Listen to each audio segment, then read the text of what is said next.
Welcome friends to the 2022 Lexus RX 350 review. Towards the end of this video, I will show you how to take 8.5% off MSRP on a 2022 RX 350 if you are genuinely interested in purchasing one. And it's going to be through a company known as AutoCompanion. For right now, let's go through some of the changes for 2022, what this vehicle is. We'll get into the exterior and then the drive. So what you need to know is 2020 was the year where most of the major changes happened for the Lexus RX. They hollowed out the sway bars for the front and the rear, so they made it more lightweight, but they reinforced the bushings. They made the suspension actually a little bit stiffer, and you might think that that's actually a bad thing, but you know what? They have not lost the ride quality. This vehicle still rides amazing, either with the 18-inch wheels like you see here, or even with the 20-inch wheels. And even with the F Sport models, they all ride amazing for 2020 and up, but they really do handle a lot better. I even did a comparison with the Audi Q5. I think that video is already up right now. And honestly, this RX is not far off from that Audi Q5 in terms of handling. That's how good they've made these things. Give you a quick demonstration right here. Brakes are soft, but handling wise, there's hardly any body roll, and that's what they focused in on. They wanted to reduce that body roll where people don't get car sick, but people aren't being swayed around. The car doesn't feel like it's going to flip over. So that's the big change for 2020s and up. For 2022, I'll have all the minor changes listed here on the screen for you to go over and read. But one of the things I really like is pretty much all the safety features, including blind spot monitoring, rear cross traffic alert, all that is standard, and those are pretty much the only safety features I truly care about. So I'm glad to see that being standard here. And with that, let's go ahead and let's talk about this exterior now. Many people either love or hate this design, and I can see why. I mean, it is kind of a weird looking vehicle, but when you get it in the right spec, like the F Sport models genuinely look amazing, or even the luxury models with the 20-inch wheels, they really do have a nice upscale look and demeanor to it.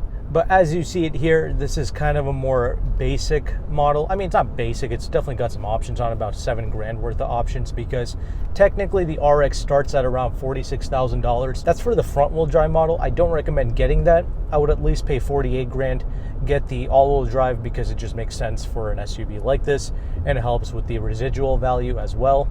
We don't have the optional 20s on here, the 20-inch wheels, so we have the 18s, and I'll talk more about how that makes a difference in the drive. It's not a drastic one, but technically 18s should ride a little bit better. And these wheels don't look terrible for what they are, but if you want to make the RX look its best, you really have to get the 20-inch wheels, or even get the F Sport model.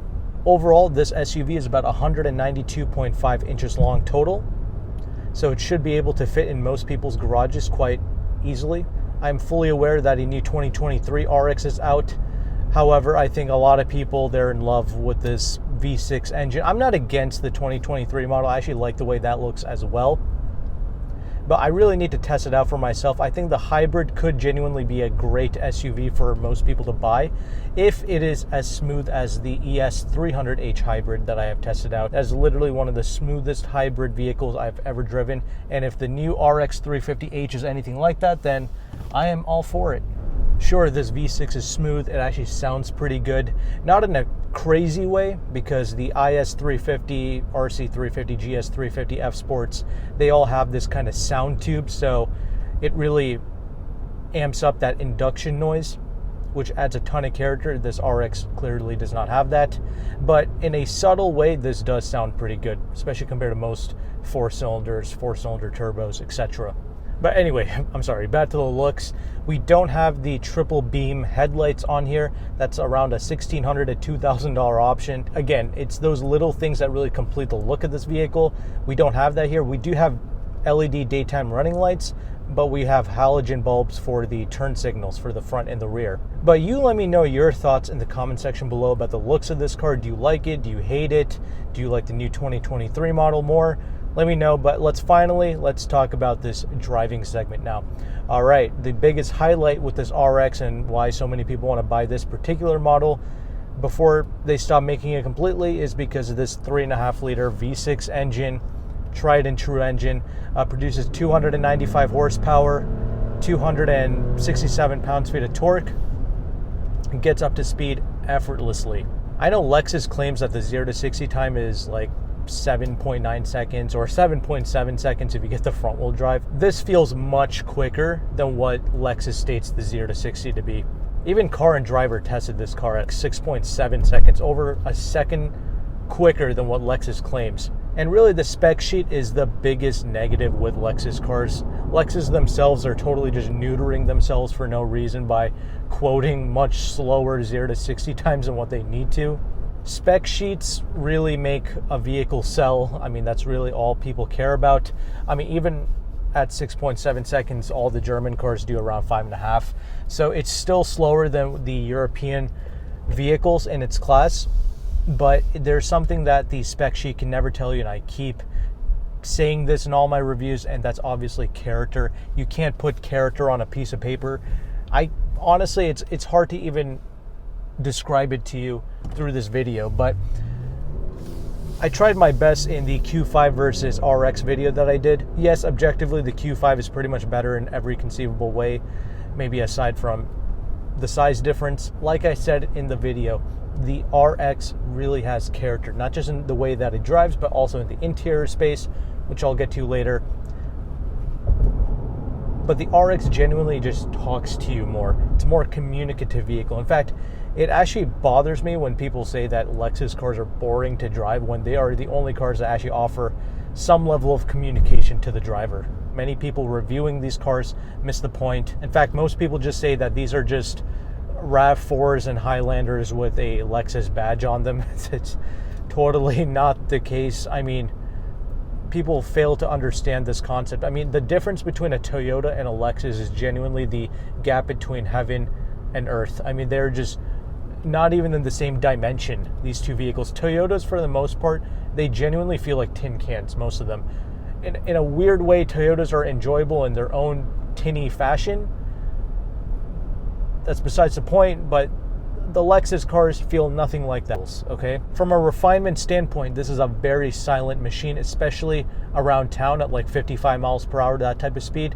This does have double pane glass up here in the front. Very quiet. It's only when you get it up to the highway speeds, you get a bit of wind noise, but it's mostly just a little bit more tire noise that keeps getting amplified. Again, that's only at like 80 miles per hour. Other than that, this is so quiet, so smooth, pretty much rivals. And it's pretty much the exact same as the Audi Q5 I tested in terms of how quiet these cars are. The steering weight is so perfect, it's so well balanced, and like I already mentioned, the handling is great. We do have here the 18-inch wheels. Is it a huge difference between this and the 20s? Absolutely not. You hardly even feel the difference. Once you tack on the headlights, the 20s, the Mark Levinson package, I mean, you're pretty much adding like an extra $5,000 to $7,000 on top of what this car already costs, which is at $55,000. And by the way, the F-Sport model does not make a huge difference for the RXs in particular. It makes a difference on other vehicles like the IS, but it doesn't make a difference here for the RX. Both the F-Sport model and this non-F-Sport, they both drive pretty much identical.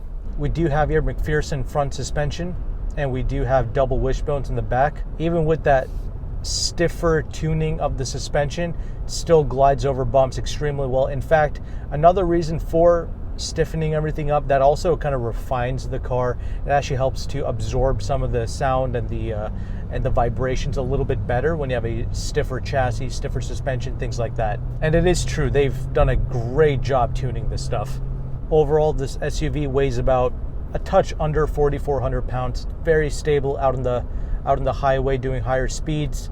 Again, Lexus knows how to make a car that's satisfactory on an everyday basis out in the street, and that's what a spec sheet simply cannot tell you. And that's why I keep recommending the RX to so many people. My only real complaint driving the RX is with the brakes. I mean, it's very soft, and that was my complaint with the Audi Q5 as well, surprisingly. But again, I mean, for the way most people drive, I mean, these brakes are totally fine for most people. It's not like it can't stop or anything, obviously. We do have some different drive modes, but honestly, it's a total waste. I just leave it in comfort mode. It's the best way to drive these cars for both efficiency and also for satisfaction. Even in the normal mode, this vehicle is not afraid to shift down with its 8-speed automatic. It reacts exactly the way that I need it to and want it to. From a fuel economy perspective, this is rated to do 19 in the city and like 26 on the highway, simply because this is the all-wheel drive model. If you got the front-wheel drive, the MPG goes up by like 1 in the city and like 2 out in the highway. Those numbers are pretty accurate. That's pretty much exactly what I get, except I might get like 20 in the city occasionally. But 26 on the highway, that's pretty accurate. But yeah, that's a pretty detailed look at driving this Lexus RX 350. It's just as great as it was for the 2020 model years. Drives and feels pretty much identical, except with some more standard features. So with that established, let's go ahead and let's transition over into the interior segment now. Okay, now that we are parked, let's go ahead and let's talk about this interior space. As I mentioned, this car does have some options on it. Mainly, it has the navigation package on it, which will give you a 12-speaker upgraded sound system, but do not get this confused with the Mark Levinson. You have that regular navigation upgrade, which is around $2,000, but if you have to pay $3,000 for the navigation package to get the Mark Levinson along with it. The Mark Levinson is not a separate option that you can just buy on its own. You do have to get the navigation package for around $3,000, not $2,000. So very pricey, but the Mark Levinson is a 15-speaker audio system, and it is definitely an upgrade from this 12-speaker unit. I have never listened to the base model 9-speaker, but this 12-speaker, it's actually not bad. It's pretty much in line with that Bang & Olufsen that I tested in the Audi Q5, but the Mark Levinson would be superior to both this and the Bang & Olufsen in the Q5. If I could have it my way, I would definitely get the ML audio. Even though it's expensive, I think it's worth getting. Plus, if you don't get the navigation system, you'll be stuck with an 8-inch screen, which you think would be fine, but what they do is they give you the same 12.3-inch like layout, this little tablet, but they just shrink it, and it really sucks. That's the one reason why I would consider getting the navigation package at least, even if you don't want the ML. But if you're going that far, might as well spend the extra grand and get the ML, right? And honestly, I do not hate this screen one bit like how most people do. In fact, this is actually one of my more favorite infotainments I've used in the industry thus far. They have made it into a touchscreen for the new models like this, but really I enjoy using the touchpad. It comes naturally to me. It's easy for me to use. It's not a problem, and I obviously don't interact with the screen while I'm driving. Apparently that's what most people are worried about. They want to be able to use the screen while they drive. That's hogwash. That's ludicrous to me. Why would you want to you don't like texting and driving, but you will absolutely play with your infotainment screen while you drive.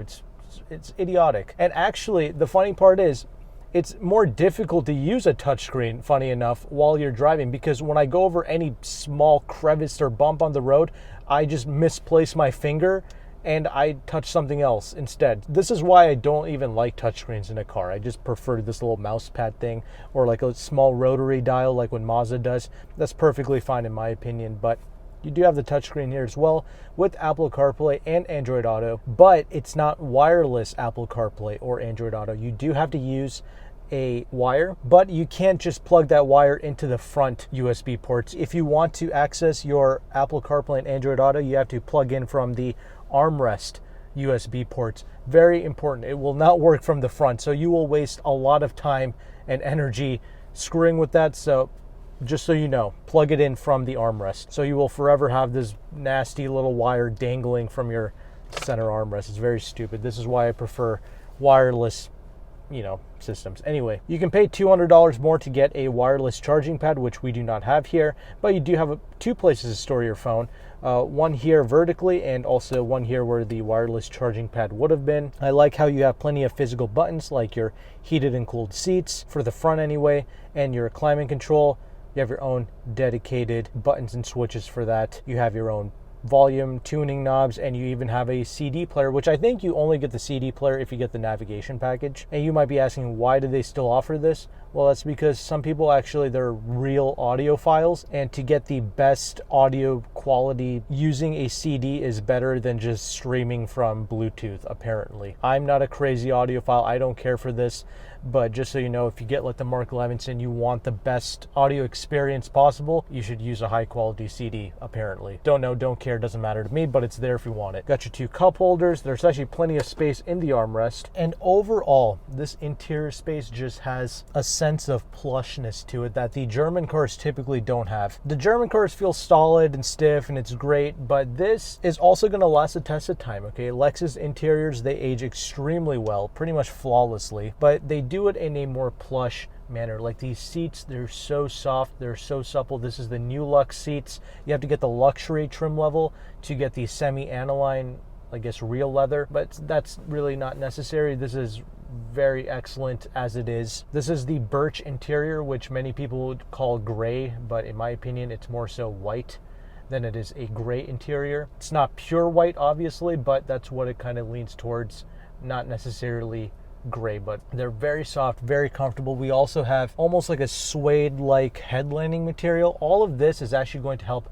quiet the vehicle down. That's something to keep in mind. Materials like this do a better job of absorbing sound instead of like having some cardboard headlining material. So you might think that this doesn't really matter, but it does, and it just gives the overall cabin a high quality premium ambiance to it. Everything is like soft touch, padded, either in real leather, fake leather, whatever. Steering wheel also has like a plushness to it, a certain level at least. Armrests are super soft. Same thing where your knees kind of rest. That's also soft leather padded or fake leather padded, whatever. But I will say these doors don't feel quite as heavy or strong as they do in the Audi Q5 that I tested. When you shut the Audi doors, they feel like a bank vault, genuinely. This doesn't quite feel like that, but don't get me wrong, it doesn't feel like a tin can either. Another thing, these are IIHS top safety picks, these RX 350s, so rest assured you are in a very safe vehicle transporting your family around, so that's awesome. You have automatic headlights, automatic windshield wipers, automatic high beams, heated steering wheel, which is like an option, $150 option. You have your little Lexus clock here. I mean, there's just more unique designs and materials being used here compared to the German cars. Many people say Lexus interiors suck. I have no idea what they're referring to, probably just the screen.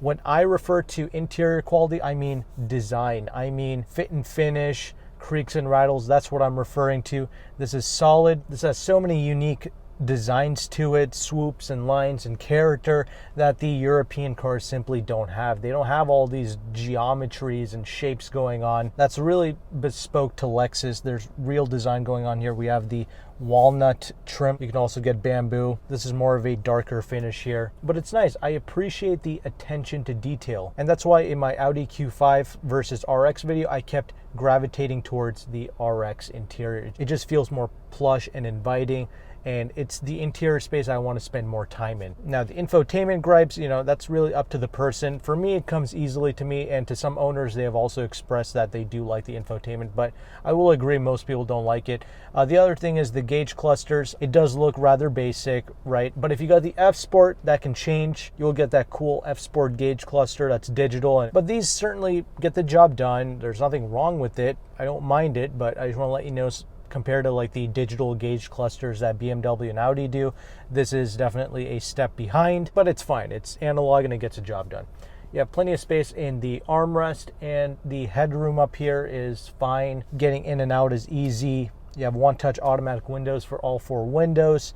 Let's talk about the back seats now. You have a decent amount of space. I will say for the class, this could have had a little bit more leg room, but it's definitely not bad for the way that it is. If the people in the front actually have their seat up a little bit higher, then you will get a few extra inches of toe room space in the back, which can definitely help. But you can recline those back seats. If you got the luxury model, you could have got a heated rear seats, which a luxury model of the RX would have come out to be around $62,000 the way I spec'd it out. You're adding like 12 grand worth of options to the, or $14,000 worth of options to the RX, but a luxury trim level RX is very nice. I won't deny that. And no, you cannot get cooled seats in the back, even if you got the luxury trim level, only the heated seats, but you do have some vents back there and USB ports. You can recline those back seats, and there's still, you know, good amount of space back there. The best part about sitting in the back is that there is no transmission tunnel in the middle taking up a bunch of space, so you can legitimately have 5 adults sit back there